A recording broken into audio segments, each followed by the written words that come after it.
You can buy 5 of these for the cost of 1 of these.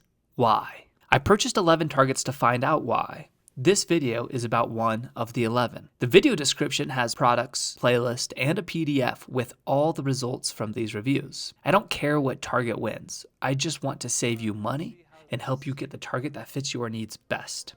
Today we're looking at Morel's dual threat target. This is our 3rd layered target, although this one's different because these layers are horizontal, whereas these layers are stacked this direction. This is a 4-sided target, which is interesting with the layered design, but it says field points on the sides, broadheads, and field points on the front and the back. And on top of that, this thing can stop arrows up to 380 feet per second. The inside of the hexagons are 1.5 inches, and these circles are 4 inches. On the opposite side, we have a 2.5-inch hexagon with a 7-inch circle. On the side, we have 4 3-inch hexagons, and the same thing here with little different areas to aim, or the B. We have 18-inch height and a 16-inch width.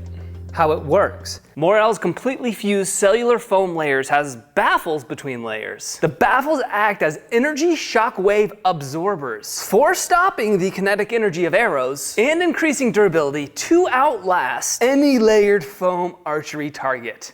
We'll test that. This is 13.5 wide, where this is 13.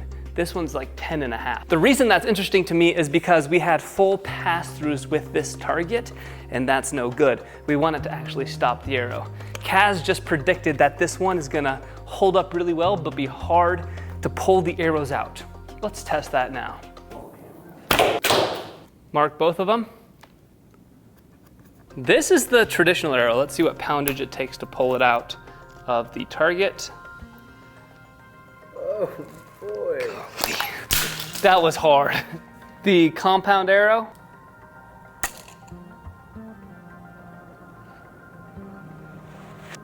Compound bow is 10 inches of penetration. Trad bow is 6 3/4 inch of penetration. This target's coming in at 9 pounds. The size of this isn't bad for portability. It's kind of in that middle range where it's starting to get a little clunky, but it is light, so that's nice. I like the top handle better.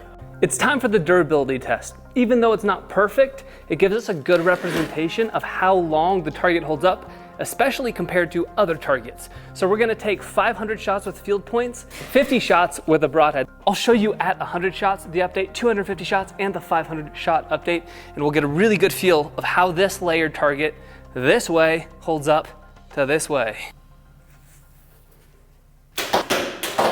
67 shots in the middle. It got significantly easier to pull out. I almost want to measure that. We can do that after 100. Measure how hard. Yeah, we'll measure difficulty after 100. But that's interesting. I'm copying everything Kaz says because he doesn't have a mic. And then if it's not profound, I don't say it.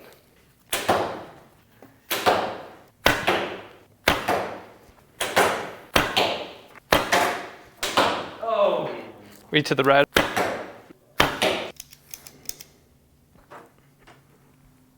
We're gonna try with a digital scale because this other scale kind of pooped on us. So let's see if it'll have a quick enough feedback to read.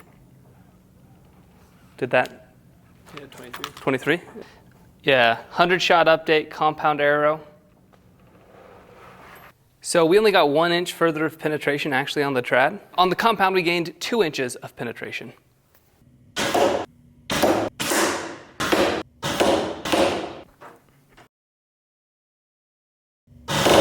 Broadhead shots are next. We have 2 more shots with the field points. All right, let's zip a couple in there.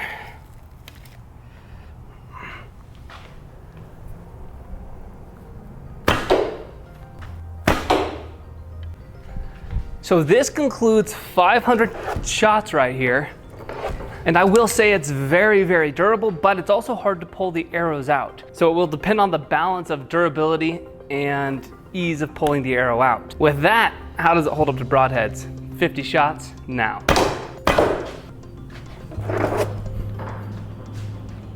That's interesting. I felt like it was an entire layer that came out. Okay, so I think we're penetrating enough to start poking out the back side. hitting in an area where there's already a fair amount of damage tends to compound the wear of the target.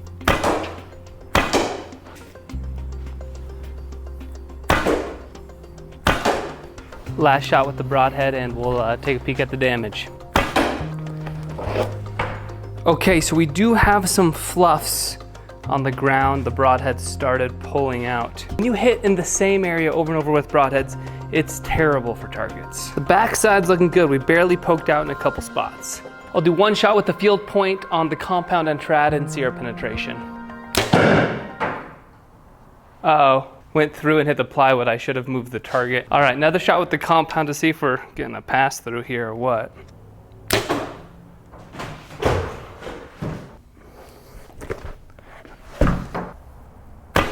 So both shots are on the center. We'll see the traditional arrow and the compound arrow. The compound didn't go full pass through. Just to reiterate, this isn't a perfect test, and I am trying to abuse one small spot on the target. That way I can compare them all to other targets without taking 5,000 shots per target. I'm going to get a lot of use out of this target. I generally like Morel's targets, and this is a little different design than some of the other ones I've used from them. But if you think about being able to shoot 1, 2, 3, 4, 5 targets on all 4 sides, you've got 20 different targets, and you can kind of effectively do this 500 shots 20 different times. And if you're only using field points, you're gonna probably get even more than that. So this sort of target's going to last a long time. I would totally get this one again. With forgetting about price point, out of the 3 we've taken a look at so far, this is my number 1. But we still got 7, 8 more to go. So we'll see which one will take the number 1 spot next. Hey, just a quick note from me really quick. Thank you so much for joining. We've got so many new people here. We got 5 times the amount of views in the past month than the previous month. So a lot of new faces. If you're new here, I'm Kramer Ammons. I don't know if I introduced myself, but it's just an honor that you're here, and it's exciting. It is really exciting. I'm gonna keep making the best videos I can, and I hope you stick around for them. All right, see you guys later. Stay shatterproof.